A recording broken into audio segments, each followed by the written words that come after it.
నమస్కారం. లైవ్ షోకి స్వాగతం. ముందుగా అతిథుల పరిచయం. శ్రీ పురుషోత్తం రెడ్డి గారు, ప్రముఖ విశ్లేషకులు, రాయలసీమ మేధావుల ఫోరం కన్వీనర్. శ్రీ మల్లాది విష్ణు గారు, వైఎస్ఆర్ కాంగ్రెస్ పార్టీ సీనియర్ నేత, శాసనసభ మాజీ సభ్యులు, ప్రణాళిక అభివృద్ధి సంఘం మాజీ ఉపాధ్యక్షులు. ముందుగా ఆసక్తికరమైన వీడియోలు కొన్ని చూద్దాం. మన అతిథులతోటి వీటి మీద వారి వ్యాఖ్య, వారి అభిప్రాయం తెలుసుకుందాం. దీంతో పాటు సాక్షి మీద మరో అక్రమంగా, అంటే పోలీసు వారు ఏ స్థాయి ఎలా వ్యవహరిస్తున్నారనడానికి పెద్దిరెడ్డి గారి గన్మెన్ సస్పెన్షన్ కానీ, మరియు అదే టైంలో పోలీస్ ఆఫీసులో హోంగార్డులు లేదా కానిస్టేబుల్ని ఏ రకంగా వాడుకుంటున్నారు అనధికారికంగా అనేది కానీ, సాక్షి మీద మరో అక్రమ కేసు పెట్టారు. ఒక ఐపీఎస్ మీద ఒక కేసు వీళ్ళు వార్త రాశారు. వార్త రాస్తే ఆ ఐఏఎస్ క్యాంప్ క్లర్క్ కేసు పెట్టారంట. పరువు నష్టమో దావా వేస్తే ఐపీఎస్ వేసుకోవచ్చు, కానీ ఆ ఐపీఎస్ గారి క్యాంప్ క్లర్క్ గారికి మరేం పరువు నష్టం జరిగిందో ఏమో. ఆయన యాజమాన్యం మీద, బ్యూరో మీద, కర్నూలు బ్యూరో మీద పోలీస్ కేసు పెట్టారట. ఇంకోవైపు కోర్టులను బురిడి కొట్టించేందుకు చంద్రబాబు కుట్ర, చంద్రబాబు ప్రభుత్వం సరికొత్త కుతంత్రం. సెన్సేషనల్ కోసం వికాట్ కంపెనీలో సిట్ సోదాల డ్రామా. అలాగే లేని కుంభకోణాన్ని చూపిస్తూ ఉన్నట్లు చూపించలేక చేతులెత్తేసిన సిట్, బెడిసి కొడుతున్న ఎల్లో మీడియా కథనాలు, 3.58 లక్షల జీబీల డేటా ధ్వంసం అంటూ దుష్ప్రచారం. ఇక వికాట్ డైరెక్టర్ బాలాజీ గోవిందప్పు బెయిల్కి వచ్చే మార్గం, ఆయన మీద ఒక ఆధారం చూపించలేకపోగా ఇప్పుడు మళ్ళీ ఒకసారి 70 రోజులు 80 రోజుల తర్వాత మళ్ళీ ఆయన ఇంట్లో సోదాలు, కంపెనీలో సోదాలంట. ఏమిటి అసలు ఈ పోలీసుల తీరు? పురుషోత్తం రెడ్డి గారు మీరేమంటారు? ఈ రకంగా ఈ పోలీసు వ్యవస్థ, కరుణాకర్ రెడ్డి గారు చాలా చాలా జాగ్రత్తగా, చాలా పర్ఫెక్ట్గా విశ్లేషించారా? అట్లాగే ఈ 3 కేసులు, సాక్షి కేసు కానీ, లేదు మద్యం లెక్కర్ కేసులో వీళ్ళు నడుపుతున్నటువంటి తీరు కానీ, రోజు ఎల్లో మీడియా అనండి, మురికి మీడియా అనండి, వాటిలో ఏదో ఒక కథనం రాయటం రకరకాలుగా, మళ్ళీ దాన్ని ఛార్జ్ షీట్లు అనటం, మళ్ళీ సోదాలు జరపటం, ఏమిటి ఈ రకంగా ఈ వ్యవస్థ, పోలీస్ వ్యవస్థ ఇక ఏపీలో ఇంతకంటే మెరుగ్గా ఉండదా? కొమ్మినేని గారు, అందరికీ నమస్కారం. కరుణాకర్ రెడ్డి గారు మొన్న అధికారికంగా ఒక ప్రెస్ కాన్ఫరెన్స్ పెట్టి పెద్దిరెడ్డి రామచంద్రారెడ్డి గారి గన్మెన్ చేసిన చిన్న సాయానికి, వెసులుబాటుకి సస్పెన్షన్ అంత తీవ్రమైన నిర్ణయం తీసుకునేందులో కీలకమైన 2 అంశాలు వ్యక్తం చేశారు. వ్యక్తిగతంగా చిత్తూరు ఎస్పీకి కొన్ని ప్రశ్నలు లేవనెత్తారు. అసలు ఇట్లా ఆర్డీఎస్ వ్యవస్థలు అయితే ఉందో మన పోలీస్ డిపార్ట్మెంట్ లో బ్రిటిష్ కాలం నుంచి, దాన్ని క్వశ్చన్ చేస్తూ మాట్లాడారు. వ్యవస్థలో కొన్ని సమాధానాలు చెప్పాలి, చిత్తూరు ఎస్పీ కూడా కొన్ని సమాధానాలు చెప్పాలి. ఇప్పుడు ఒక తీవ్రమైన విమర్శ, ఇప్పుడు కర్నూలులో సాక్షి పైన రాసిన వెంటనే నోటీసులు ఇచ్చారు కదా, ఇప్పుడు కరుణాకర్ రెడ్డి గారు కూడా ఎస్పీ నోటీసులు ఇవ్వచ్చు కదా. నా మీద ఎందుకు ఇట్లాంటి ఆరోపణలు చేస్తాను, నేను మిస్టర్ పర్ఫెక్ట్ గా ఉన్నాను, దీనికి సమాధానం చెప్పాను కరుణాకర్ రెడ్డి గారికి 2 రోజులు నోటీసు ఇట్లా. పోనీ వాళ్ళకు మనోబలాన్ని దెబ్బతినాలి కదా. ఎవరినైతే కరుణాకర్ రెడ్డి గారు మాట్లాడారు, ఎస్పీ ఇప్పుడు సాక్షి రిపోర్టర్ పైన పెట్టారు కదా, మనోభావాలు దెబ్బతిన్నాయని. ఆడ పనిచేసే చిన్న ఉద్యోగసి వాళ్ళ మనోభావాలు కూడా దెబ్బతినాలి కదా, మా ఎస్పీ పైన ఇట్లా మాట్లాడతారని. ఒక్కొక్క జిల్లా ఎస్పీ పైన ఒక్కొక్క మనోభావాలు, ఒక్కొక్క జిల్లా కలెక్టర్ మీద ఒక మనోభావాలు ఉండవు కదా. ఆ పాయింట్ ఏంటంటే కరుణాకర్ రెడ్డి గారు లేవనెత్తినట్లు పెద్దిరెడ్డి రామచంద్ర రెడ్డి గారి దగ్గర పనిచేస్తున్నటువంటి గన్మ్యాన్ ఎవరైతే ఉన్నారో, ఆయన జైలు పోయే క్రమంలో ఆయన చేయి కూడా ఇప్పుడిప్పుడే కోలుకుంటుంది. కబక్కన ఆ పిల్లోని తీసుకొని ఆయన చేతిలో పట్టుకున్నాడు. పైపిచ్చు లోపలికి వెళ్ళిన తర్వాత గన్మ్యాన్ కి పని కూడా ఉండదు, జైలు అంతా సెక్యూరిటీలో, హై సెక్యూరిటీలో ఉంటుంది కాబట్టి కొంత ఆయన సహాయం చేస్తుండొచ్చు. అది అభిమానంతో ఇన్ని రోజుల పాటు వాళ్ళతో పనిచేసిన ద్వారా వచ్చిన మానవ సహజమైనటువంటి ధోరణి, అదేదో ఉద్దేశపూర్వకంగా చేసి డీజీపీ అంతే కదా. ఇప్పుడు గన్మ్యాన్ అంటే ఏంటంటే ఆయన ప్రాణాన్ని కాపాడుకోవడం, ఆయన ప్రాణాన్ని కాపాడుకున్న జైల్లో పోయిన నేపథ్యంలో సెక్యూరిటీ ఉంటుంది కాబట్టి ఒక చిన్న సాయం చేసిన దానికి మీరు టెక్నికాలిటీస్ చేయకూడదు. టెక్నికల్ గా చూస్తే వాళ్ళు కేవలం గన్నే పట్టుకోవాలి, బాగానే ఉంది. ఈరోజు డీజీపీ గారు కానీ పోలీస్ వ్యవస్థ ప్రకటించగలదా ఈ రాష్ట్రంలో ఎవరు ఇట్లాంటి పనులు చేయట్లేదు, అందరూ పర్ఫెక్ట్ గా ఉన్నారని? కేవలం వారి మీద ఉన్నటువంటి ధోరణితో వ్యవహరించారు, ఇది సమాధానం చెప్పాలి. 2వ పాయింట్ ఏంటంటే సాక్షి విలేకరులకు సంబంధించినంత వరకు ఈ రాష్ట్రంలో ఈరోజు ప్రజల గొంతుగా, ప్రభుత్వానికి వ్యతిరేకంగా అంటే ప్రభుత్వాన్ని ప్రశ్నించే గొంతుగా ఉన్న ఛానల్ గా వైట్ గానీ ఇప్పుడు సాక్షి ఉంది. మొదటిది చివరిది ఇదే అనుకోవచ్చు. ఇప్పుడున్న వాతావరణం, రాజకీయ వాతావరణం చూస్తూ ఉంటే ఇట్లాంటి సమయంలో వాళ్ళకి ఆ ధోరణి, ఈ సమయం వచ్చినప్పుడల్లా ఏదో కొట్టాలని. మీకు కర్నూలులో వచ్చిన వార్త పట్ల అభ్యంతరం ఉంటే లీగల్ నోటీస్ ఇవ్వండి, సమాధానం చెప్పండి, వాళ్ళ సమాధానంతో కోర్టుకు వెళ్ళండి. కొమ్మినేని గారు, ముఖ్యమంత్రి గారు, లోకేష్ గారు మొన్న హైదరాబాద్ లో ఒక ప్రైవేట్ ఛానల్ పైన నిరసన తెలియజేసినప్పుడు ఒక విలువైన ప్రకటన చేశారు. ఆ విలువైన ప్రకటన ఏంటంటే, ఏదైనా అభ్యంతరాలు ఉంటే మీరు లీగల్ నోటీస్ ఇవ్వచ్చు, లేదా ప్రెస్ కౌన్సిల్ ఆఫ్ ఇండియాకి వెళ్ళొచ్చు, అంతే తప్ప ఇట్లా ఇట్లా నిరసన వ్యక్తం చేయడం కరెక్టా అంటున్నారు. మరి ఇది కూడా అక్కడ మన రాష్ట్రంలో వర్తించదు. అది తెలంగాణలో హైదరాబాద్ లో ఉన్న వాళ్ళని ఈ సూత్రం చెప్పిన ఇద్దరు, మరి ఇక్కడ కూడా అదే చెప్పండి, మీ ప్రభుత్వం మీదే కాబట్టి కేసు పెట్టమన్నా, నేనేమి వెనకబమ్మనట్లా, సాక్షి మీద కేసు పెట్టండి, నోటీస్ ఇవ్వండి, ఫస్ట్ నోటీస్ అయితే ఇవ్వాలి కదా, నోటీస్ ఇచ్చి సమాధాన సంతృప్తి లేకపోతే మళ్ళీ చేయాలి. జనరల్ గా ఇటువంటి వాటిని పరువు నష్టం కేసు కింద వేస్తారు. అది అట్లా కాకుండా డైరెక్ట్గా పోనీ సంబంధించిన వ్యక్తి కాకుండా ఒకవేళ తన మీదే అనుకున్నప్పుడు ఆయన ఖండన ఇవ్వచ్చు. ఖండన ఇచ్చిన తర్వాత మళ్ళీ కావాలంటే పరువు నష్టం కేసు వేసుకోవచ్చు. కానీ సీసీకి ఏం సంబంధం? ఇదే ఎక్కడ కూడా మరి ఆ లెక్క వస్తే గత 5 ఏళ్లలో అంటే జగన్ గారి పాలన 5 ఏళ్లలో ఆ మీడియా తెలుగుదేశానికి మద్దతిచ్చే మీడియా ఎంతమంది ఆఫీసర్ల మీద, ఎంతమంది మంత్రుల మీద, ఏకంగా ముఖ్యమంత్రి మీద ఎంత అరాచకంగా రాసింది. మరి ఆయనేమో పాపం వదిలేసినట్లే అనుకోవాలిగా ఇప్పుడు. ఇప్పుడు ఆంధ్రప్రదేశ్ లో మనోభావాలు ప్రపంచ మనోభావాలు భిన్నంగా ఉంటున్నాయి. మన మనోభావాలు ఎందుకు దెబ్బతింటున్నాయో, అదే సందర్భంలో ఒకేసారి వివిధ పోలీస్ స్టేషన్ పరిధిలో ఒకే సమయంలో మనోభావాలు దెబ్బతింటూ ఉంటాయి. దీని అర్థం మీ సొంత అనుభవం ఉంది, రాష్ట్రాలు అందరికీ అనుభవం ఉంది. కాబట్టి మనోభావాలు ఎందుకు దెబ్బతింటున్నాయి మనకు క్లియర్గా అర్థం అవుతుంది. దాన్ని రాజకీయంగా ఎదుర్కోవడం తప్ప చేయగలిగింది ఏమీ లేదు. రెండోది, మూడో పాయింట్ మీరు అన్నది మద్యం కేసుకు సంబంధించి. కొమ్మినేని ఇక్కడ ప్రధానంగా నాకు అర్థమైనంత మేరకు వైఎస్ఆర్ కాంగ్రెస్ దీన్ని ఎట్లా ఎదుర్కొంటుందో చూడాలి. వాళ్ళు ప్రధాన ఉద్దేశం ఎవరినో అరెస్ట్ చేయడమో, శిక్షించడమో, తప్పు జరిగిందని వెలికి తీయడమో కన్నా జగన్మోహన్ రెడ్డి గారు చేయకూడదు ఏదో చేసేసినాడు అని చెప్పే ప్రచారానికి ఎక్కువ ప్రయారిటీ ఇస్తున్నారు. ఇప్పుడు 1 year గా జగన్ గారిని అరెస్ట్ చేయని రోజు ఏదో చెప్పండి. నేను అరెస్ట్ చేయాలని కోరుకోవట్లా, అరెస్ట్ చేయని రోజు ఏమైనా ఉందా? ప్రతిరోజు అరెస్ట్ అని వార్త మరి దాని జోలికి వెళ్ళరు, నోటీసులు గడివారు. నోటీస్ కూడా ఎందుకు చేస్తున్నారంటే ఇది ప్లాన్డ్ గా చేస్తున్నారు అంటున్నాను నేను. అంటే ప్లాన్డ్ గా అంటే రచ్చే కదా, చర్చ రచ్చ. ఇప్పుడు నోటీస్ ఇస్తే ఆయన సమాధానం చెప్పేస్తాడు, లేదా అరెస్ట్ చేస్తే కోర్టులు చూసుకుంటాయి. ఈ రెండు చేయకుండా రోజు అరెస్టు, ఇరుగు అరెస్టు, ఎదుగు అరెస్టు అని చెప్పడం, చేయకుండా చర్చ చేయడం కాదు. ఇప్పుడు ఆ గోవిందప్ప గారి మీద ఇంతవరకు ఏం ఆధారాలు చూపించి ఉండుంటే వాటితో సరిపోయేది కదా.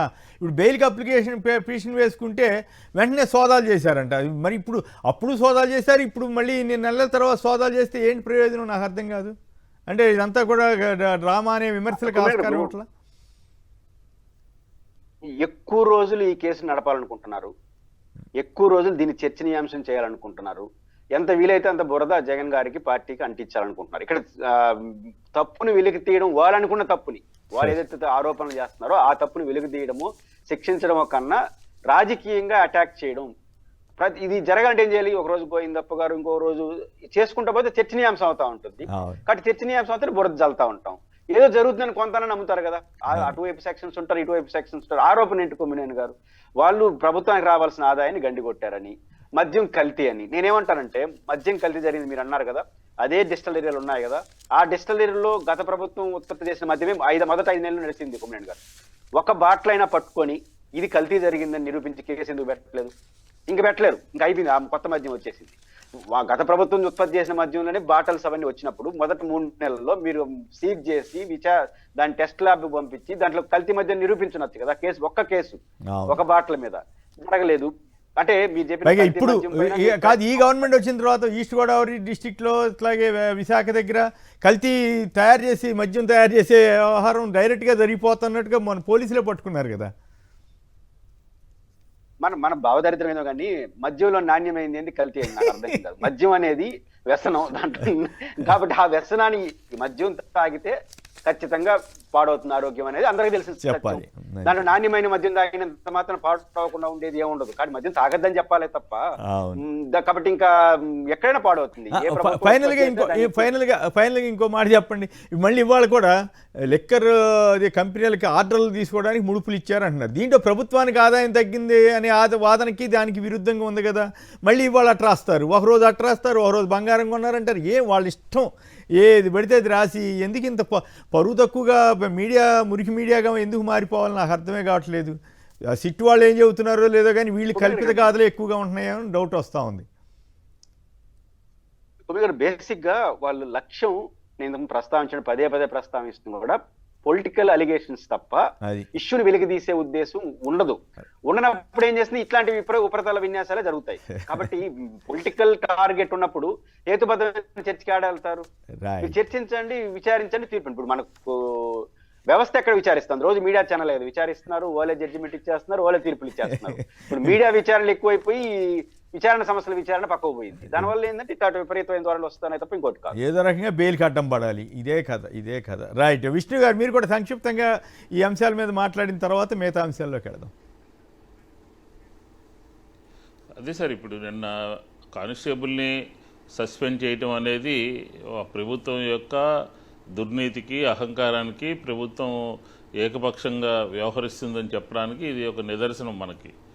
ఎందుకంటే పోలీస్ అధికారుల సంఘం కానీ, పోలీస్ అధికారులు కానీ, లేకపోతే చిత్తూరు జిల్లా ఎస్పీ గారు కానీ కరుణాకర్ రెడ్డి గారు మాట్లాడినటువంటి మాటలకి, ప్రతి మాటకి కూడా జవాబు చెప్పాల్సినటువంటి అవసరం ఉంది. ఆయన రేజ్ చేశారనమాట. ఈ వ్యవస్థలో అనాదిగా జరుగుతున్నటువంటి లోటుపాట్లు కానీ, ఉన్నటువంటి వాస్తవ పరిస్థితి కానీ ప్రజలకు చెప్పారు.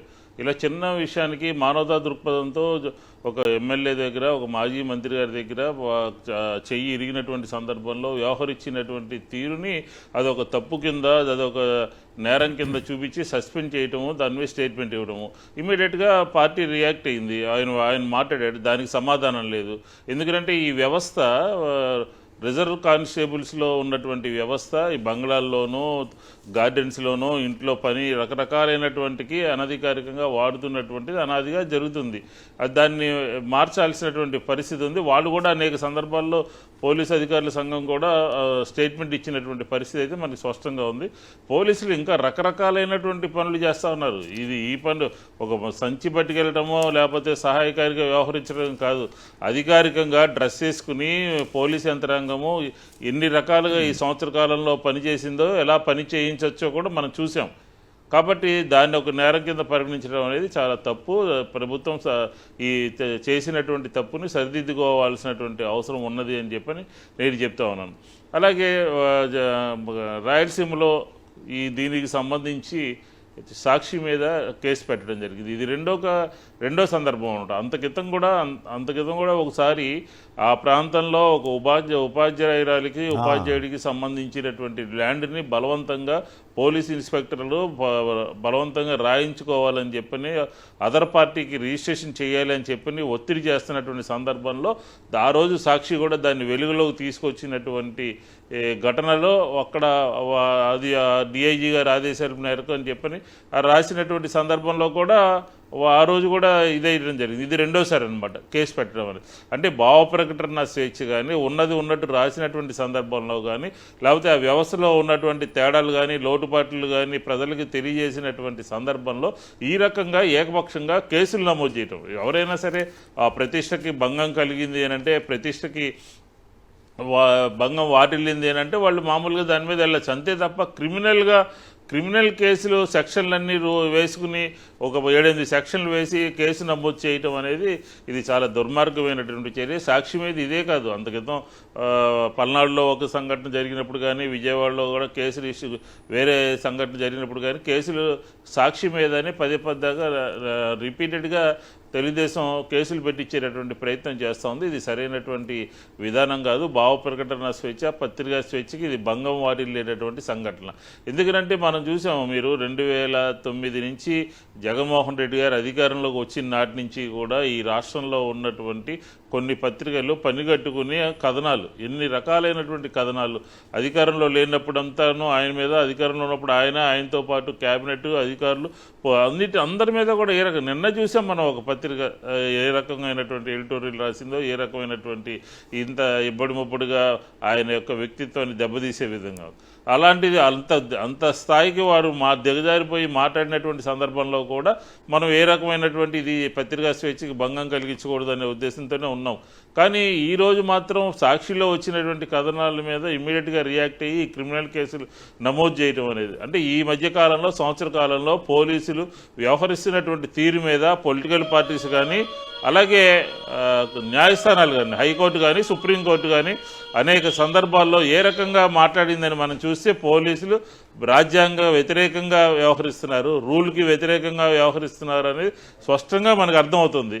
అలాగే ఇప్పుడు చూడండి, గోవిందప్ప గారి మీద ఇదే పోలీసులు ఒక రకంగానేమో అక్కడ ఏమీ లేకపోయినప్పటికీ కూడా కోర్టు ముందు జడ్జి గారు, మ్యాజిస్ట్రేట్ గారు అనేక సందర్భాల్లో అడిగారు, ఆధారాల్లో చూపించండి, ఆ మనిషిని కోర్టుకు తీసుకొచ్చి అరెస్ట్ చూపించి రిమాండ్కి పంపించేటటువంటి సందర్భంలో మీ దగ్గర ఉన్నటువంటి ఆధారాలు ఏంటి, మీ దగ్గర ఉన్నటువంటి సాక్ష్యాలు ఏంటని చెప్పని ప్రాథమిక దశలోనూ అడిగారు, 90 రోజులు అయిపోయిన తర్వాత అడిగారు, మళ్ళీ అడిగారు. వాళ్ళ దగ్గర ఏమీ లేనటువంటి సందర్భంలో ఒకటి క్రియేట్ చేయాలి. ఆయన హైదరాబాద్లో ఉన్నప్పుడు ఏ రకంగా కలిశారనో, ఎక్కడ ఇల్లనో, లేకపోతే ఆయన పనిచేస్తున్నటువంటి ఆఫీస్కునో ఇలా అలార్మింగ్గా పోయి పోలీసులు అరెస్ట్ చేసినటువంటి 90 రోజుల తర్వాత మరొకసారి వెళ్ళటం అనేది చాలా ఖండించదగ్గ విషయం. ఇదంతా ఏంటంటే ఒక కుట్రకోణం అనేది దీని వెనకాల స్పష్టంగా దాగి ఉందన్నమాట. ఎందుకంటే ఈ కేసులో ఆధారాలు లేవు, సాక్ష్యాలు లేవు, నిజాలు లేవు అని చెప్పని తెలిసిన తర్వాత వాళ్ళు మళ్ళీ మరొకసారి ఛార్జ్షీట్లో ఏదో ఒకటి ఫ్యాబ్రికేట్ చేసి రూపొందించాలి, అక్కడ ఛార్జ్షీట్లో వేయాలి, అని బెయిల్ రాకుండా చేయాలి అనే ఉద్దేశంతో వాళ్ళు చేస్తూ ఉన్నారు. కాబట్టి ఈ పోలీసుల వ్యవస్థ సరిగా లేదు, ఏ స్థాయిలోనూ కూడా సరిగా లేదు.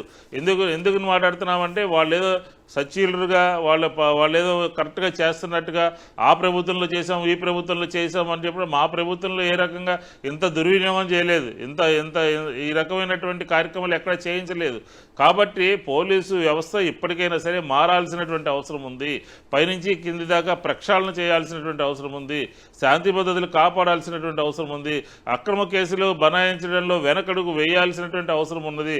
ఇలాగ పోలీసు వ్యవస్థ ఫస్ట్గా ఆంధ్రప్రదేశ్లో మారాల్సినటువంటి వ్యవస్థ ఏంటంటే ముందుగా పోలీసు వ్యవస్థ మారాలి. పోలీసు వ్యవస్థ మారితేనే ఇంకా మిగతా అన్నీ కూడా దీనికి ముడిపడి ఉంటాయి. కాబట్టి ఆంధ్రప్రదేశ్లో పోలీసులు సరిగా వ్యవహరించట్లేదు అనే దానికి ఈ మొన్న జరిగినటువంటి సంఘటనలే ఉదాహరణ అని చెప్పి ఈ సందర్భంగా సింగపూర్ వెళ్ళి రాష్ట్ర ప్రతిష్టను పునరుద్ధరిస్తా ఉంటున్నారు. ఇటాడి కట్టడంతో పునరుద్ధరిస్తారా, పరువు తీసుకుంటారా అనే దాని మీద మళ్ళీ వెళదాం. పూర్ణచంద్రరావు గుంటూరు నుంచి. పూర్ణచంద్రరావు నమస్కారం, మాట్లాడండి సంక్షిప్తంగా. నమస్కారం అండి. నమస్కారం, మాట్లాడండి. గుంటూరు జిల్లాలో మరో గ్రామం అండి. 2 నెలల నుంచి మాకు సాక్ష్యాలు రావట్లేదు. మేము ఫోన్ లో చూసి నీకు ఫోన్ చేస్తున్నాను సార్. ఓకే, కేబుల్ ఆపరేటర్ అడిగారా మరి? అడిగారండి, అడిగితే పైన ఆపేశారు. మేము చేసేది ఏం లేదు.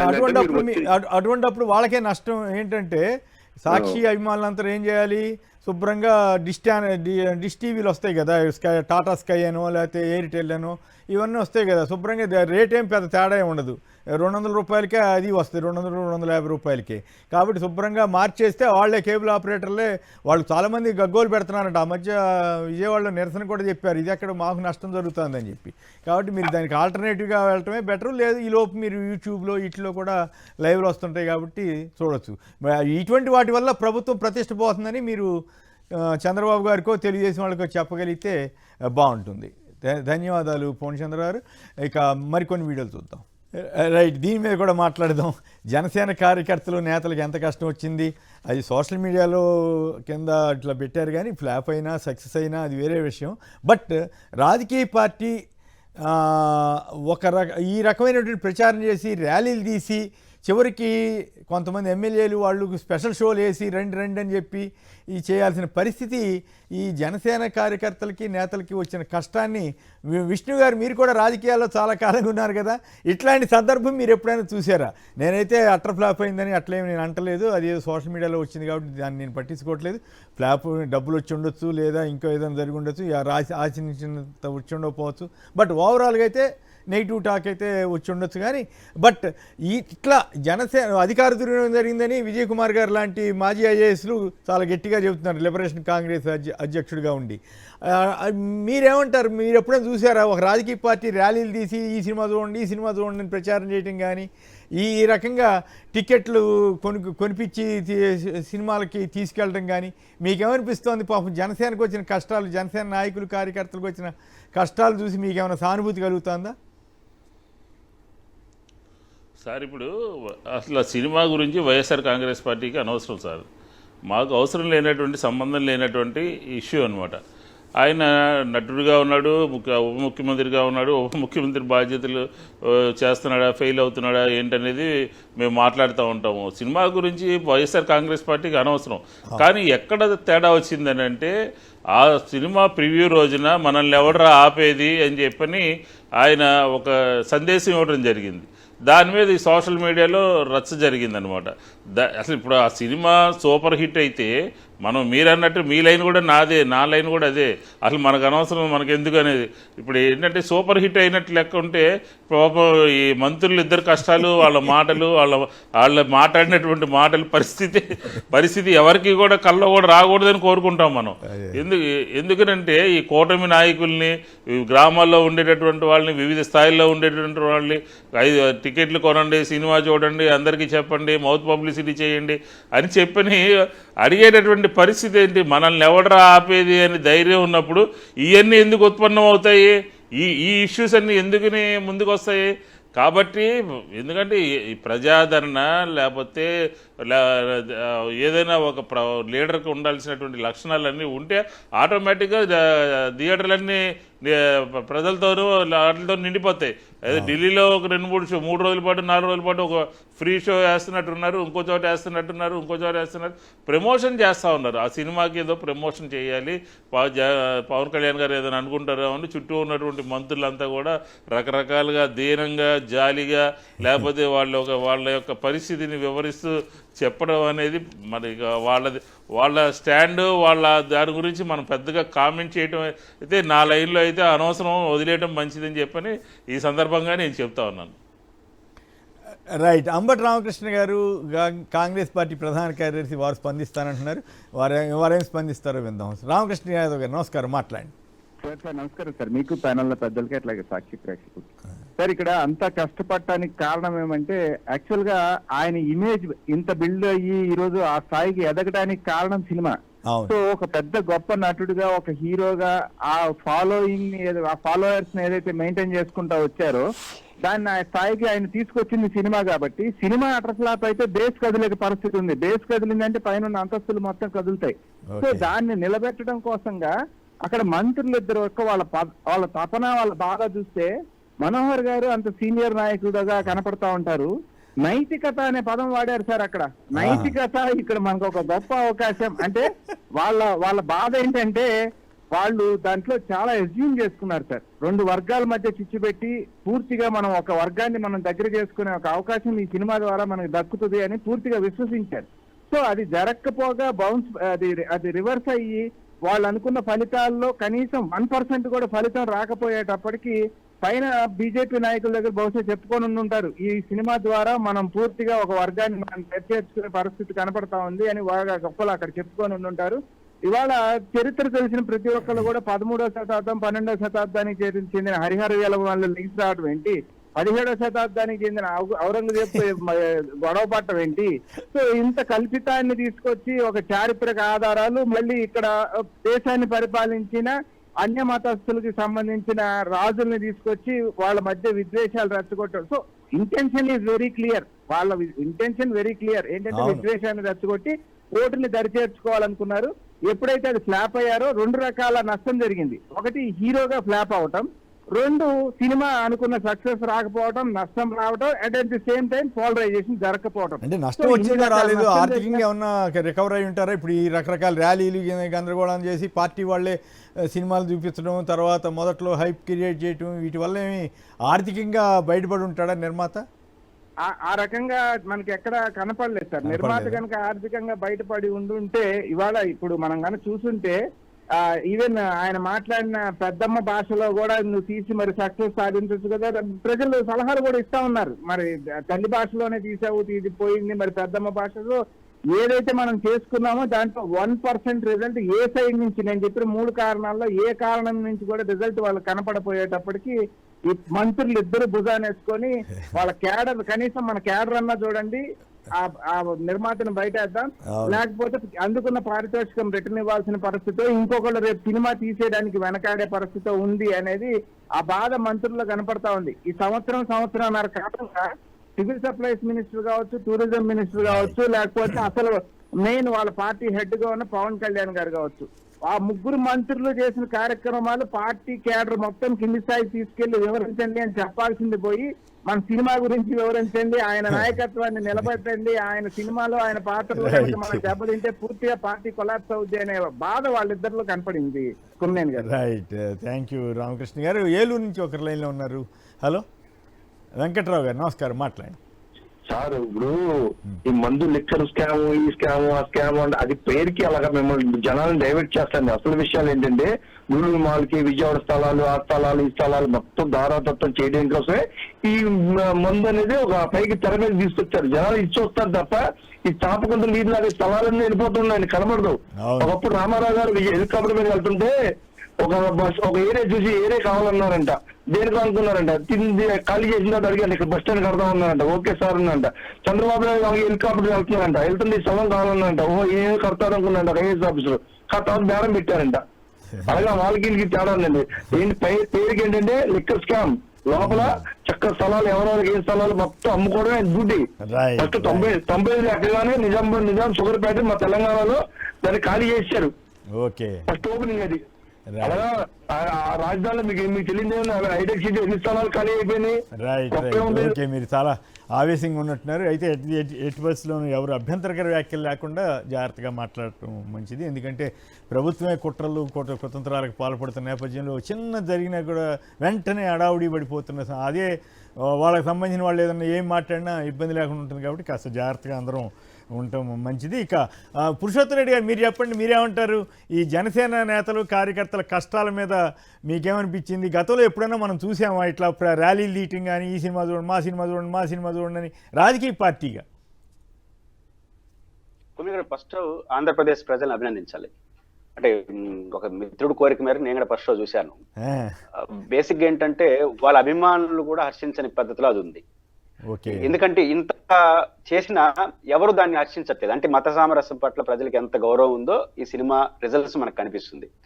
రెండోది మనోహర్ గారు చెప్పిన దాంట్లో ఒక మంచి అభిప్రాయం ఉంది. అదేంటంటే ఈ 1 year కాలంలో మనకు ఒక అరుదైన అవకాశం ఏంటంటే ఈ సినిమాని ప్రజల్లో మనం ప్రజల్లో పోవడానికి ఈ సినిమా ఆట. పాయింట్ ఏంటంటే పవర్ లో ఉండే వాళ్ళకి ఈ 1 year కాలంలో జనసేన యొక్క గొప్పతనం గురించి చెప్పుకోవడం కోసం పాయింటే దొరకలేదు. ఇండైరెక్ట్ ఒప్పుకున్నాడు ఆయన. ఈ 1 year పరిపాలనలో ప్రజల్లోకి తీసుకెళ్ళడానికి జనసేన క్రెడిట్ ఇది, జనసేన కృషి వల్ల ఇది జరిగింది అని ప్రజల్లో చెప్పుకోవడానికి వాళ్ళకి అవకాశం దొరకలా.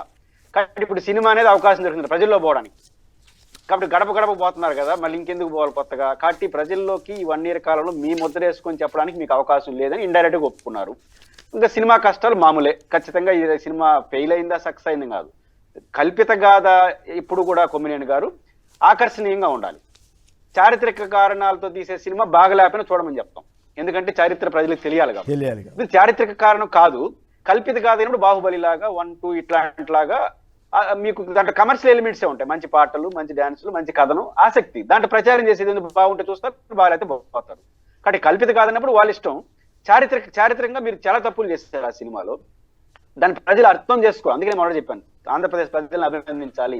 ఇంత దారుణంగా సినిమా తీసినా కూడా ప్రజలు ఎక్కడ అట్లాంటి భావోద్వేగాలు దూరుగా ఉన్నారు. బహుశా అది గుర్తించారేమో.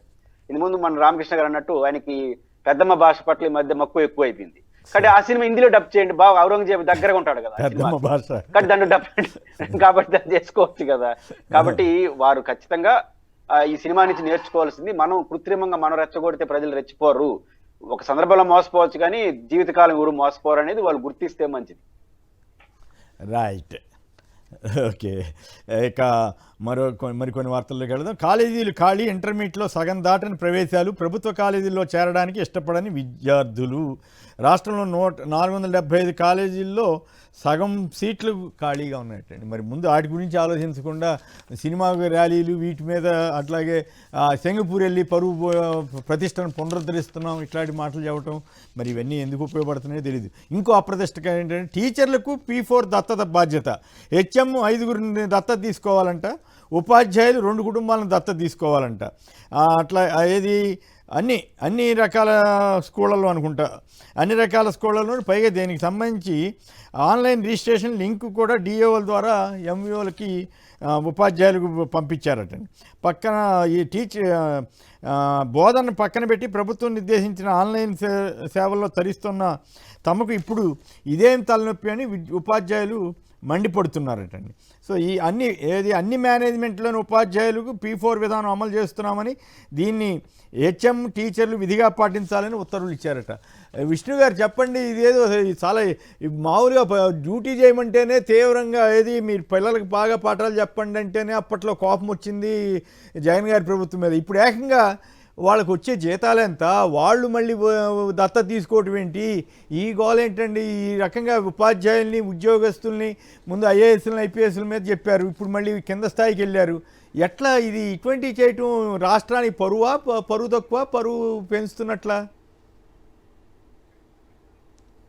పరువు తక్కువ పనులే కదా సార్. ఇప్పుడు P4 అంటే ఏంటి, అసలు ప్రభుత్వము P4 గురించి పెట్టినంత ఫోకస్ ఇంకా ప్రజల యొక్క అవసరాలు ఏంటో, సంక్షేమం ఏంటో దాని మీద పెట్టలేదన్నమాట.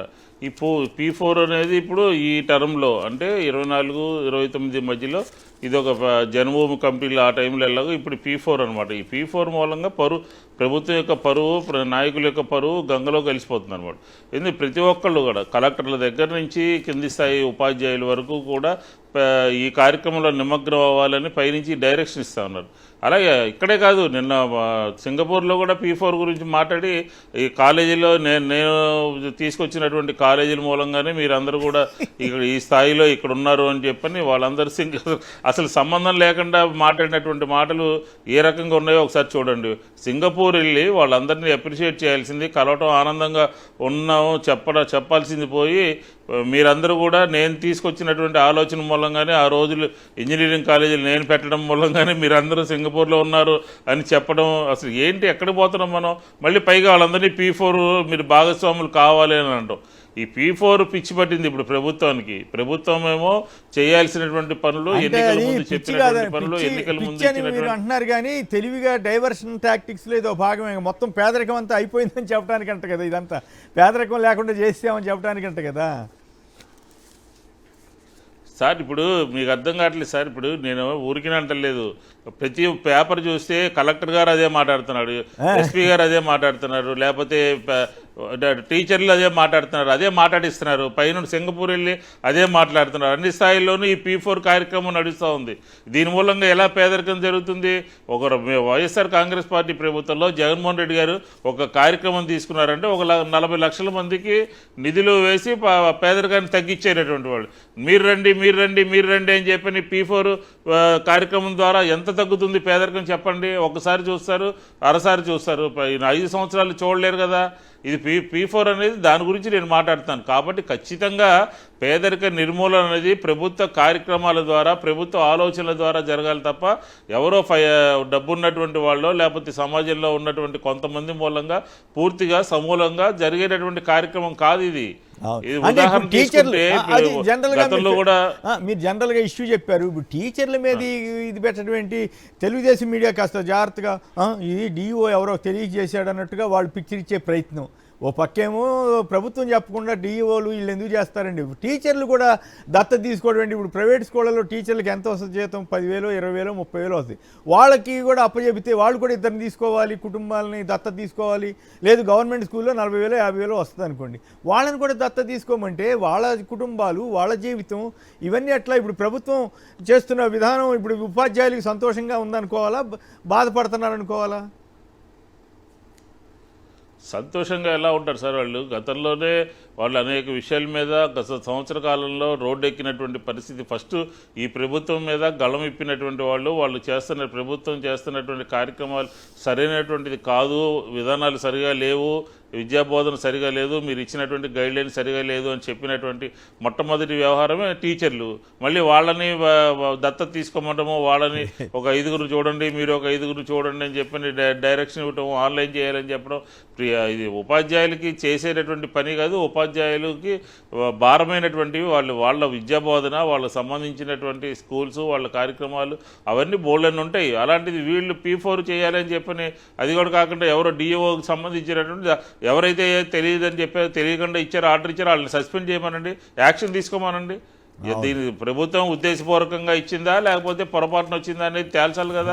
ఉద్దేశపూర్వకంగానే ఇచ్చుంటారు అది. ఎందుకంటే కింది స్థాయిలో వాళ్ళు విధానపరమైనటువంటి నిర్ణయాలు తీసుకునేటటువంటి పరిస్థితి ఉండదు కదా. పైనుంచి ఉన్నటువంటి డైరెక్షన్ ప్రకారమే ఈ ఉపాధ్యాయుల్ని కూడా P4లో భాగస్వాములు చేయాలి అని చెప్పి ఆలోచన చేశారు.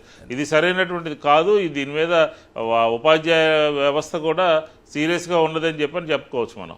రైట్. పురుషోత్తం గారు చెప్పండి, P4 టీచర్లకి కూడా వాళ్ళ దత్తత తీసుకోవాలంటే వాళ్ళు డబ్బులు ఇవ్వాలంటే వాళ్ళు ఎక్కడ డబ్బులు ఖర్చు పెడతారు? ఇదేమి ధర్మమేనా?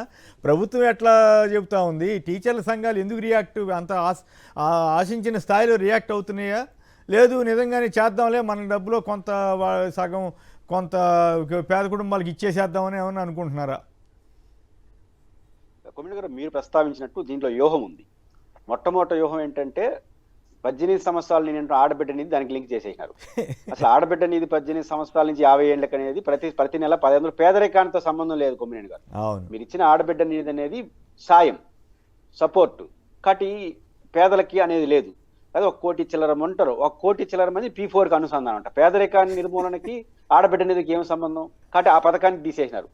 ఏం చేసినారంటే ఆల్రెడీ ఆడ ఉందని చెప్తారు. ఒక పథకాన్ని ఎగ్గొట్టడం కోసం దీన్ని వాడుకున్నారు. 2, మానవ జీవితం ప్రారంభమైన నుంచి తోటి వ్యక్తికి సాయం చేయడం అనేది మానవ జీవితంలో బాగా ఉంటుంది. కానీ మీరు ప్రోత్సహించండి, దాన్ని మ్యాండేట్ చేసేయడం ఏంటి?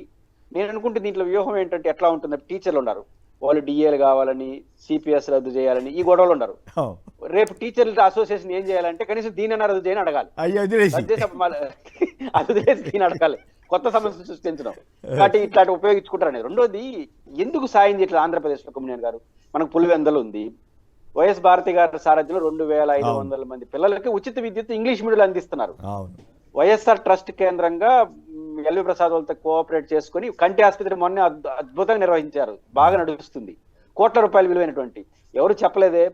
ఎవరికి వాళ్ళు సేవాగుణంతో చేయడం అనేది ఈ దేశంలో ఈ పౌర సమాజంలో భాగం. దాన్ని ప్రోత్సహించండి. దాన్ని మేమే సృష్టించాము కాబట్టి దీనికి పరిష్కారం మాదే చూపిస్తాం. పేదరిక పరిసరానికి ఇది, అమ్మఒడికి ఇది, ఆడబిడ్డ నిధికి అది, నిరుద్యోగ వృత్తికి ఏమో స్కిల్ డెవలప్మెంట్. అంటే ఒకదానికి పెట్టేసి ఈ రాజకీయం చేయడం. దీని పోనీ ఎవరైనా అన్నారనుకోండి కొమ్మినేని గారు, అంటే సేవ చేయడం తప్ప అంటారు. సేవను ప్రోత్సహిస్తూ ఉంటారు. సేవను ప్రోత్సహించడం వేరు, అయితే ఇంట్రెస్టింగ్ థింగ్ ఏంటంటే ఆయన 35 ఏళ్ళుగా 40 ఏళ్ళుగా ఎమ్మెల్యేగా ఉన్నారు కదా కుప్పానికి. ఇప్పుడు 250 కుటుంబాలను దత్తత తీసుకుంటారని అనౌన్స్ చేశారు. వాళ్ళ కుటుంబం తరఫునో మరి హెరిటేజ్ తరఫునో ఏం చేస్తారో తెలియదు కానీ, బట్ మరి అవన్నీ చూస్తే మరి ఇంతకాలం ఏమైపోయింది, దానగుణం లేదనుకోవాలా? ఇప్పుడు మీరు చెప్పారు రాజశేఖర్ గారి కుటుంబం, భారతి గారు, వాళ్ళు ఎవరితోటి ప్రచారం చేసుకోకుండా కామ్గా వాళ్ళు పని చేసుకెళ్తున్నారు. కానీ 250 కుటుంబాలకు ఇస్తారని అనౌన్స్ చేస్తున్నారు. మరి ఏమి ఇస్తారో ఏంటో తెలియదు. వాళ్ళందరినీ కోటీశ్వరులను చేస్తారంటారా? కానీ కొమ్మినేని గారు ఇక్కడ గుప్త దానం అంటారు, మా రాయలసీమలో పాపులర్ డైలాగ్ అది. గుప్త అంటే దానం ఎవరు చెప్పుకోకూడదు కూడా. దానం అనేది ఒక జాలితో చేసేది, వాళ్ళ గౌరవం పోతుందేమో దానం చేసే వాళ్ళు, కానీ గుప్త దానంగా చెప్పరు వాళ్ళు. కాబట్టి మేము 35 మంది తీసుకోండి, మాకు అభ్యంతరం లేదు. నేను ఇప్పుడు చాలా ఓపెన్ గా ఒక మాట చెప్పాలి. అసలు 2500 మంది పిల్లల్ని ఉచితంగా కొన్ని సంవత్సరాలుగా రాజశేఖర రెడ్డి గారు బతుకున్నప్పటి నుంచి ఆ కుటుంబం చేస్తాం. వాళ్ళు ఏ రోజున చెప్పుకున్నారా? అసలు నేనే ఒకసారి సాక్షి డిబేట్లు మాట చెప్పిన నుంచి పాపులర్ అయింది. వాళ్ళు చెప్పుకోవడం ఇష్టం లేదు. మన బాధ్యత అనుకుంటున్నారు, వాళ్ళు చేస్తున్నారు. వాళ్ళు ఎప్పుడైనా వైఎస్ కుటుంబం చేస్తున్న ఈ సహాయాలకి ఏ రోజు చెప్పుకోరు, కానీ వేల మందికి చేస్తున్నారు. మనం మీరు తీసుకోండి ఏంది ఇది? కాబట్టి దానం అనేది గుప్తంగా ఉండాలి, వాళ్ళు అవమానించకూడదు, చేయాలి. మీరు ప్రోత్సహించండి. దాన ధర్మాలు చేసే సంస్థలు పిలిచి, స్వచ్ఛంద సంస్థలు ఉంటాయి కదా, వాళ్ళని ప్రోత్సహించండి, వాళ్ళకి మినహాయింపులు ఇవ్వండి, వాళ్ళే చేస్తారు. కానీ దాని ఒక ప్రభుత్వ అజెండాగా మార్చేసి ఇదే సమస్యకు పరిష్కారంగా ట్రీట్ చేయడం అనేదే మౌలికమైన సమస్య. కాబట్టి ఇది ప్రభుత్వం వ్యూహాత్మకం చేస్తుంది. రేపు టీచర్లు, ప్రభుత్వ ఉద్యోగులు, ఇంకా ఐఏఎస్ అయితే తప్పదు, ఐఏఎస్ ఐపీఎస్ తప్పదు. కాబట్టి వీళ్ళందరూ చేసుకుంటా పోయి ఇది శాశ్వత పరిష్కారంగా చెప్పే ప్రయత్నం చేస్తున్నారు తప్ప ఇంకోటి కాదు. వాళ్ళు తిట్టుకుంటానో తుమ్ముకుంటానో చేయకి తప్పదు. మరి ఏం చేస్తారో తర్వాత ఎట్లా పరిణామాలు వస్తాయో చూద్దాం. 3000 కోట్ల దోపిడీ విశాఖలో ప్రభుత్వ పెద్దల దందా. 2 రియల్ ఎస్టేట్ సంస్థలకు కారు చౌకగా 60 ఎకరాల భూమి కేటాయింపు. చదరపు అడుగు ₹1.5. విశాఖ నడిబొడ్డున లులుకు సర్కార్ పలహారం. 13.74 ఎకరాల అత్యంత ఖరీదైన భూమి 99 ఏళ్లకు లీజుకి. విజయవాడలో 156 కోట్ల పెట్టుబడి పెడుతున్నందుకు 600 కోట్ల రూపాయల విలువైన భూమిని లులుకి ఇచ్చేస్తున్నారటండి. ఏపీఎస్ఆర్టీసీ సంబంధించిన 4.15 ఎకరాలు, ఇది కూడా 99 ఏళ్ళకి అప్పగిస్తున్నారండి. ఏంటంటే వాళ్ళు మాల్ పెడతారట. ఇప్పుడు దేశంలో ఎన్ని మాల్స్ లేవు, మాల్స్ అన్నిటికీ ఇట్లా ఇస్తున్నారా? ఇందుకు ప్రత్యామ్నాయంగా ఆర్టీసీకి మరో చోట భూమి ఇస్తారట. మెగా ఫుడ్ పార్కులోని సెంట్రల్ ఫుడ్ ప్రాసెసింగ్ యూనిట్లో కూడా లులుకేనట. జనసేన ఎంపీ బాలశౌరికి చెందిన అవిషా ఫుడ్కు 115 ఎకరాలటండి. 104 కోట్ల విలువైన భూమి 19 కోట్లకే ఇచ్చారట. శ్రీకాకుళంలో విఎస్ఆర్ గ్రూపుకు చెందిన గ్రూప్కు ఎకరాకు 11.62 లక్షలతో 22 ఎకరాలు 22.22 ఎకరాలు. అలాగే ఇక మేము టీడీపీ అంతా మేము చూసుకుంటాం. చెన్నైలో ఒక కంపెనీతోటి టీడీపీ నేత రూప్ కుమార్ డీల్. ఎంపీ వేమిరెడ్డి ప్రభాకర్ రెడ్డికి ఈయన ప్రధాన అనుచరుడు. డీల్ ఆడియో లీక్ అయిందట. క్వార్జీ అక్రమ మైనింగ్లో వారే సూత్రధారులు. అక్కడ లోకల్ పత్రిక నెల్లూరులో జమీన్ రైతు కూడా రాస్తే ఆయన మీదకి వెళ్ళిపడినట్టున్నారు. తర్వాత గనుల ఆదాయం పెంచాలి, 2 ఏళ్లలో 2 కావాలని వీళ్ళు మళ్ళీ తెలుగుదేశం మీడియా రాస్తూ ఉంది. 9,000 కోట్ల బాండ్ల భారం ఉందంట. దానికోసం తట్టుకోవాలంటే ఏటా 2,000 కోట్లు కావాలని చెప్పి వాళ్ళు డబల్ చేయాలని చెప్పారట. ఆ 9,000 కోట్లు అప్పు ప్రజలు తనఖా పెట్టి తీసుకోవటం రాష్ట్రానికి ప్రతిష్ట కాదా? ఈ అప్పులు చేయటం దేశంలోనే నెంబర్ 1గా అప్పుల్లో ఉండటం ప్రతిష్ట కాదా? 3,000 కోట్ల భూమిని ఆ రకంగా రియల్ ఎస్టేట్ కంపెనీలకు ఇవ్వటం ప్రతిష్ట కాదా? పురుషోత్తమ రెడ్డి గారు చెప్పండి, ఆయన ప్రతిష్ట గురించి సింగపూర్లో చెప్పారు. ఓ పక్కేమో ఇప్పుడు మనం చర్చించిన వాటి ప్రకారం చూస్తే ఈ P4 టీచర్లు దాని మీద సిపిఎం వాళ్ళు కూడా తిడుతున్నారు. ఏంది ఈ గోల ఉద్యోగులపై నెడతారేంటి, కార్పొరేట్లు అందరూ వెనక్కిపోయారా ఏంటి అని అడుగుతున్నారు. ఆశించిన స్పందన రాలేదా అని. సో ఇవన్నీ రాష్ట్రానికి పరువు తీసుకొస్తున్నట్ల.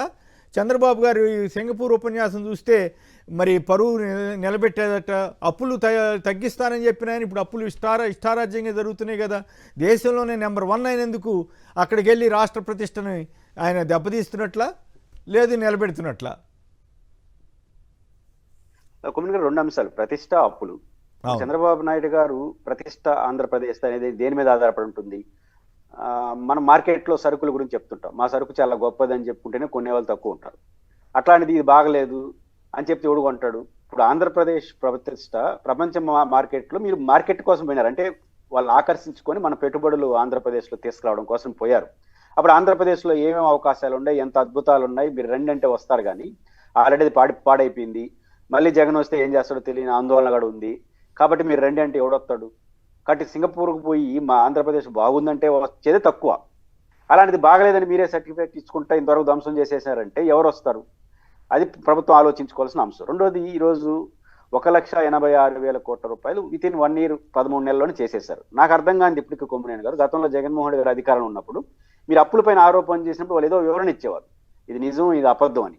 కానీ మీరు ఇప్పుడు YSR Congress party finance minister మాజీ 1,86,000 కోట్లు చేశారన్నారు. నాకు ఇప్పుడు అర్థం కాదు ఏంటంటే FRBM లిమిట్స్ ప్రకారం ఆంధ్రప్రదేశ్కి 60,000 కోట్లు పైన చేయడానికి లేదు కొమ్మినేని గారు. అసలు 3 రెట్లు ఎట్ట చేయగలిగినారు? వాళ్ళు ఎట్ట పర్మిషన్లు ఇస్తున్నారు? అది అర్థం కావట్లేదు. నాకు ఇప్పుడు అర్థం, నేను ఒక దశలో నమ్మలేకపోతే. అట్లా బడ్జెట్లో 80,000 పెట్టారండి. బడ్జెట్లో 80,000 పెట్టారు. కార్పొరేషన్ ద్వారా కొన్ని వేల కోట్లు తీసుకొస్తున్నారు. అట్లాగే అమరావతి పేరు మీద మరో 30,000 కోట్లు విడిగా తీసుకొస్తున్నారు. అట్లా దేనికదే సెగ్మెంట్ వైజ్ చేసి తీసుకొస్తున్నట్లున్నారు. ఇది తప్పంటున్నాను, ఇది మాల్ ప్రాక్టీస్ కింద వస్తుంది. మీరు FRBM ఇంకుండేది ఎందుకు? ఏరే పేరు తీసుకొని తెచ్చుకునేస్తారు. FRBM లిమిట్స్ పెట్టింది అదుపు తప్ప అప్పులు చేయకూడదని. జగన్ గారు ఎప్పుడు FRBM లిమిట్ దాటలేదే కేంద్ర ప్రభుత్వం లెక్కల ప్రకారం కూడా. కాబట్టి మీరు ఎందుకు చేస్తున్నారు అనేది. రెండోది, గతంలో ఏం చర్చ జరిగింది కొమ్మినేని గారు? జగన్ గారు ఒక ఆంధ్రప్రదేశ్ లో చర్చ జరగాల్సింది ఏంది? కేంద్ర రాష్ట్ర ప్రభుత్వాల పన్నుల వాటాలో 50% ఇవ్వాలని ప్లానింగ్ కమిషన్ చెప్తా ఉంది. అది కానీ అమలైతే 20-30 కోట్లు అదనంగా లిక్విడ్ వస్తుంది ఆంధ్రప్రదేశ్కి. దానికోసం ఎందుకు మాట్లాడకుండా కేవలం జగన్ గారిని విమర్శిస్తే ఆ రోజు మాట్లాడినారు. ఈరోజు సమాధానం చెప్పండి. ఆ రోజు మీరు చెప్పారు అప్పులు ఎట్ట తీసుకుంటున్నారు, అప్పులు తీసుకొచ్చిన పునరుత్పాదక వ్యయంగా మార్చాలి. ఇప్పుడు ఉదాహరణకు విశాఖపట్నంలో భూములు ఇస్తున్నారు. పారిశ్రామికవేత్తలకు భూములు ఇవ్వడానికి నేను తప్పట్ను. ఇచ్చే భూములు ఎలా ఉండాలంటే ఇది పునరుత్పాదక దారి తీయాలి. పారిశ్రామికవేత్తలకు కాదు కదా ఇస్తుంది, రియల్ ఎస్టేట్ వాళ్ళకి ఇస్తున్నారట. అది నేను అంటున్నాను, మీరు ఎవరికన్నా ఇవ్వండి, అది పునరుత్పాదక దారి తీయాలి, ఆదాయాన్ని పెంచేట్టుగా ఉండాలి. మీరు వ్యాపారాలు చేసుకునే వాళ్ళకి రియల్ ఎస్టేట్ వాళ్ళకి ఆస్తులు ఇవ్వడం అనేది ఉన్న అవకాశాలను కోల్పోవడం. ఒక పక్క డబ్బులే ఉంటారు, ఇంకో పక్క మనం అమ్ముకోవాలి తప్ప ఉన్నదాన్ని కారు చౌకగా 99 ఏళ్ళకి లీజుకి ఇచ్చేస్తే ఉన్న ఆదాయం పోతుంది. లులు అంత ప్రేమ నాకు అర్థం కాదు. ఇప్పుడు పక్కనే అక్కడ కొన్ని మాల్స్ ఉన్నాయి, PVP మాల్ అని విజయవాడలో, అట్లాగే క్యాపిటల్ మాల్ అని బెంచ్ దగ్గర ఇట్లా ఉంటాయి కదా. ఈ లులు మాల్కి ఎందుకు ఇవ్వాలి? ఇప్పుడు హైదరాబాద్లో ఎవరు ఇచ్చారు? వాళ్ళు శుభ్రంగా పెట్టుకున్నారు, వాళ్ళే కొనుక్కున్నారు, లేదు వేరేదేదో అది తీసుకున్నారు, నడుపుకుంటున్నారు. ఎందుకు లులు మాల్ మీద ఆయనకు అంత ప్రేమ? అట్లాగే విశాఖలో ఆయన ఎవరికో కప్పిలో ఏదో చెప్తున్నారు, వాళ్ళకి కప్పిలేనా ఏదో కంపెనీకి, వాళ్ళకి ఈ రియల్ ఎస్టేట్ కోసం ఇవ్వటం ఏంటి? ఇప్పుడు లులు మాల్లే ఆంధ్రప్రదేశ్ భవిష్యత్తు అన్నట్టుగా ఆయన మాట్లాడుతున్నాడు. గత ప్రభుత్వం లులు మాల్తో సరిగ్గా డీల్ చేయలేదు కాబట్టి అది మేము డీల్ చేస్తూ ఉంటారు. అంటే ఫస్ట్ డీల్ చేయాలంటే ఒప్పుకోలు ఏం చేయాలి? అది గొప్ప వ్యవస్థగా దాని రావడంతో ఒక షాపింగ్ మాల్ వస్తే దాని చుట్టూ ఏమైనా వస్తాయా? వాళ్ళ వ్యాపారం జరుగుతుంది. ఒక పరిశ్రమ వచ్చింది అనుకో, దాంతో అనుబంధ పరిశ్రమ వస్తాయి. అందువల్లనే పునరుత్పాదకతకు ఉత్పత్తి క్రియేట్ చేసే సంస్థలకు ఇమ్మని చెప్తాం. అవును. వీళ్ళు కమర్షియల్ కాంప్లెక్స్కి ఇస్తుంటే అదే వాళ్ళు కమర్షియల్ చేసుకుని వెళ్ళిపోతారు. దానికి వాళ్ళు ఆదాయం వస్తుంది కాబట్టి వాళ్ళు కొనుక్కుంటారు. దాన్ని వదిలేసి మీరు ఇంత పెద్ద ఎత్తున ఇస్తున్నారంటే ఖచ్చితంగా ప్రభుత్వానికి నష్టం, వేరే వ్యవహారాలు నడుస్తున్నాయని ఆరోపణలు ఎందుకు రాకుండా ఉంటాయి ప్రభుత్వానికి? కాబట్టి ఖచ్చితంగా ఈ అప్పుల పైన ఆంధ్రప్రదేశ్ ప్రభుత్వం అన్నిటి మీద శ్వేతపత్రం, జగన్మోహన్ రెడ్డి గారు చేసిన అప్పుల పైన శ్వేతపత్రం రిలీజ్ చేస్తారు, కానీ వీరు చేసిన అప్పుల పైన మాత్రం శ్వేతపత్రం రిలీజ్ చేయాలి. వైట్ పేపర్ రిలీజ్ చేసి మేము ఇందుకు తీసుకొచ్చాం అప్పు, ఆ అప్పు దీనికి వాడుకుంటున్నాం, దీనికి వాడబోతున్నాం, దీనివల్ల ఫలితం ఏంటి అనేది మాట ఇంతవరకు ప్రభుత్వం నుంచి రావట్లేదు. కానీ అప్పుల పైన అప్పులు ఈ రకంగా చేస్తే రేపు వచ్చే ప్రభుత్వం ఏం చేయాలి? ఇప్పుడు 1,80,000 కోట్లు మొదటి సంవత్సరం చేసేసి ఇదంతా అప్రతిష్ట కాదా అన్నది నా ప్రశ్న. ఇది ప్రతిష్ట పునరుద్ధరించడమా, పరువు పోగొట్టుకోవటమా? సరే, అక్కడికి వెళ్ళి మాట్లాడారు, అదొక యాంగిల్. ఇప్పుడు ఇవన్నీ అప్పులు ఇవన్నీ చూస్తే ఓ మిత్రుడు ఎవరన్నారు, అప్పుడేమో అప్పులు తీసుకొస్తుంటే ఇంకేముంది అప్పులు తీసుకొస్తున్నారని ఏమో అప్పుడు ప్రచారం చేశారు, ఇప్పుడేమో అప్పులు తీసుకురానివ్వట్లేదని కుట్రలని చెప్పి ప్రచారం చేస్తున్నారు. బలి తమాషాగా ఉందని ఒక మిత్రుడు వ్యాఖ్యానించారు. అప్పుడు చేసిన ప్రచారం తప్పే. ఆ రోజు అప్పులు తీసుకొస్తే శ్రీలంక అయిపోతుందని చెప్పి ప్రపంచం అంతా బంబాట్ చేయడము తప్పే. ఈ రోజు విచ్చలవిడిగా అప్పులు చేయడం తప్పే. ఎందుకంటే జగన్మోహన్ రెడ్డి 5 ఏళ్ళు చేసిందని 40% మొదటి సంవత్సరం చేసేసిన తర్వాత ఇంకా కొత్తగా ప్రభుత్వం వచ్చి ఏం చేయాలి? ప్రతిష్ట అనేది మన ఇమేజ్ బట్టి, మన ఆంధ్రప్రదేశ్ ఉన్న పరిస్థితులను బట్టి ఆధారపడుతుంది. ఆంధ్రప్రదేశ్లో మీరు 1,80,000 కోట్లు చేశారు, అప్పు చేస్తే కానీ జీతాలు ఇవ్వని పరిస్థితి తీసుకొచ్చిన తర్వాత రేపు ఏ సంస్థ అయినా ఎవరైనా బాగుందంటేనే రావడం కష్టం కుమ్మేణి గారు. అందులో మన పక్కన హైదరాబాదు, బెంగళూరు, చెన్నై లాంటి డెవలప్మెంట్ ప్లాన్ ఉన్నప్పుడు మనం దానికన్నా బెటర్ ప్లేస్ లో ఉండాలి. మీరు లేస్తే అప్పులు, లేదా నిందలు, లేదా జగన్ వచ్చేస్తాడని భయాలు, ఈ మూడింటిని చెప్పడం ద్వారా ప్రతిష్ట ఆడుంటుంది. తర్వాత ఎవరు వస్తారు ఇక్కడికి ఆంధ్రప్రదేశ్కి? కాబట్టి ఆంధ్రప్రదేశ్ ప్రభుత్వం ప్రతిష్టను పాదుగొల్పే పరిస్థితిలో లేదు. ఉన్న ప్రతిష్టను దిగదార్చి రేపు కొత్తగా వచ్చే ప్రభుత్వం ఏం చేయాలో అర్థం లేని పరిస్థితి తీసుకొచ్చేస్తున్నారు. రైట్. విష్ణు గారు మీరేమంటారు? మీ ప్రతిష్ట మీరంతా దెబ్బతీశారంట సింగపూర్తో, అది కూడా సింగపూర్ ప్రభుత్వంతో మీరు దెబ్బతీసే సంబంధాలు, రాష్ట్ర ప్రతిష్ట పునరుద్ధరణే లక్ష్యంగా సింగపూర్ వెళ్ళారంట, 6 రోజుల పర్యటనను పెట్టుకుని. మరి ఏం నిజంగా ఇప్పుడు జరుగుతున్న వాటి వల్ల పరువు పోతుందా, లేదా మీ వల్ల పోయిందా? అప్పులు వీటి వల్ల పోవట్లేదా? అసలు సింగపూర్లో ఉన్నటువంటి తెలుగు వారందరూ కూడా ఆంధ్రప్రదేశ్ ముఖ్యమంత్రి వచ్చాడని చెప్పని, ఒక తెలుగు మనిషి వచ్చాడని చెప్పని వాళ్ళు ఆనందంలో ఉంటే, ఈయన వెళ్ళిన తర్వాత దాదాపుగా కొన్ని గంటల పాటు సుదీర్ఘమైనటువంటి ప్రసంగం కూర్చోబెట్టి వాళ్ళకి లెక్చరర్ ఇచ్చి వాళ్ళకి తెలియని విషయాల్ని, ఆంధ్రప్రదేశ్లో జరుగుతున్న విషయాల్ని, ఆయనకి కావాల్సినటువంటి విషయాల్ని ఆయన అక్కడ ప్రజెంట్ చేశారు. ఆయన ఆంధ్రప్రదేశ్కు సంబంధించినటువంటి ప్రతిష్టని ఇనుముడింపజేసే విధంగా ఎక్కడా కూడా మాట్లాడలేదు. తెలుగు వాళ్ళందరూ కూడా వాళ్ళు వచ్చినటువంటి సందర్భంలో ఆంధ్రప్రదేశ్ అప్పుల్లో ఎందుకుంది, దీనికి ఎవరు కారణం, అధికారంలో లేనప్పుడు మనం ఏం చెప్పాము, అధికారంలో వచ్చిన తర్వాత ఏం చేస్తున్నాము అనే విషయాలు చెప్పారు అక్కడ, అవి మాట్లాడాల. గత ప్రభుత్వం తప్పు చేసింది అని చెప్పారు. గత ప్రభుత్వం ఎందుకు తప్పు చేసింది? గత ప్రభుత్వం ఏమీ తప్పు చేయలేదు. సింగపూర్ కంపెనీకి 1,600 ఎకరాలు అన్యాయంగా అప్పనంగా ఇచ్చేసి స్విస్ ఛాలెంజ్ విధానంలో వాళ్ళకి కట్టబెట్టాలని ప్రయత్నం చేసి, మనమే పెట్టుబడి పెట్టి మనమే తక్కువ పర్సంటేజ్ తీసుకుని వాళ్ళకి ఎక్కువ పర్సంటేజ్ ఇచ్చినటువంటి సందర్భంలో మా ప్రభుత్వం వచ్చిన తర్వాత, వైఎస్ఆర్ కాంగ్రెస్ పార్టీ ప్రభుత్వం వచ్చిన తర్వాత వాళ్ళే ఆ గవర్నమెంట్ వచ్చి మేము వెనక్కి వెళ్ళిపోతాము అని చెప్పని వెళ్ళిపోయినటువంటి పరిస్థితి. అంతే తప్ప అది రికార్డెడ్ ఉంది రాష్ట్ర ప్రభుత్వం దగ్గర. అక్కడికి వెళ్ళి వైఎస్ఆర్ కాంగ్రెస్ పార్టీని, గత ప్రభుత్వాన్ని అసలు మాట్లాడాల్సినటువంటి అవసరమే ఉంది? అవసరం లేదు కదా. అప్పులు ఆంధ్రప్రదేశ్ ప్రతిష్టని దిగదారుస్తున్నాయి అని చెప్పని మీరు అధికారంలో లేనప్పుడు చెప్పారు. ఈరోజు దానికి సమాధానం చెప్పండి. నిన్న మొన్న ఫైనాన్స్ మినిస్టర్ మాట్లాడాడు. ఏమని మాట్లాడాడంటే, వైఎస్ఆర్ కాంగ్రెస్ పార్టీ ఆంధ్రప్రదేశ్లో మేము అప్పులు చేస్తుంటే అడ్డుకుంటుంది అని చెప్పాడు. అది ఇప్పుడు పెద్ద ఈ విషయం అనమాట. అప్పు చేస్తే అడ్డుకున్నామని చెప్పి మీరే ప్రచారం చేస్తున్నారు.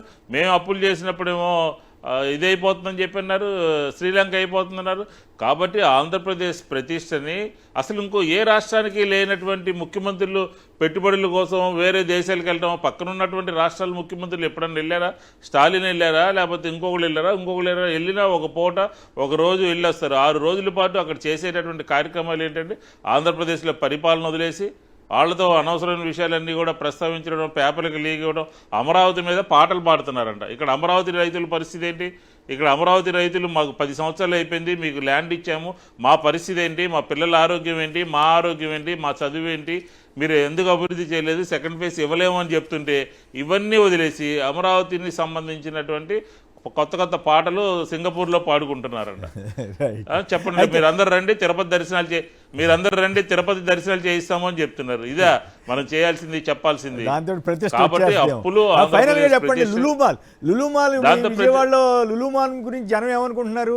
మంచి 500 కోట్ల 600 కోట్ల విలువైన భూమి ఇచ్చేయటం చాలా బాగుందని అనుకుంటున్నారా? సార్ ఇప్పుడు ఈ ప్రభుత్వం వచ్చిన తర్వాత ప్రతి క్యాబినెట్ మీటింగ్లోనూ, ప్రతి ఇండస్ట్రీ డెవలప్మెంట్ మీటింగ్లోనూ భూ కేటాయింపులు కూడా ఎలా అంటే వాళ్ళకి సంబంధించినటువంటి మంత్రులు, వాళ్ళకి సంబంధించినటువంటి పార్లమెంట్ సభ్యులు, వాళ్ళకి కావాల్సినటువంటి వారు, ఎన్నికల్లో ఉపయోగపడేటటువంటి వాళ్ళు, వీళ్ళందరికీ కూడా ఎక్కడ కావాలంటే అక్కడ భూమి ఇచ్చేశారు. ఇప్పుడు విశాఖపట్నంలో భూ పంజారం జరిగింది. కృష్ణా జిల్లాలో, ఉమ్మడి కృష్ణా జిల్లాలో ఓ పార్లమెంట్ సభ్యుడికి 100 ఎకరాల పైన ఇచ్చారు.